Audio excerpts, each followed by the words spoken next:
my primary area of research started with investigation of the body as a political space, and so looking at gender as a sociocultural and biological concept. And I've also more recently with my doctoral work I looked at trauma, so that was the kind of study and exploration of memory and the mind and the way in which we encounter suffering and struggling as part of the human condition. Yeah.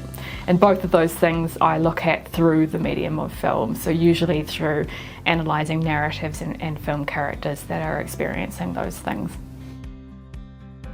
That having an understanding of how women are feeling and functioning is important for us as a race, because we make up a big component of the race.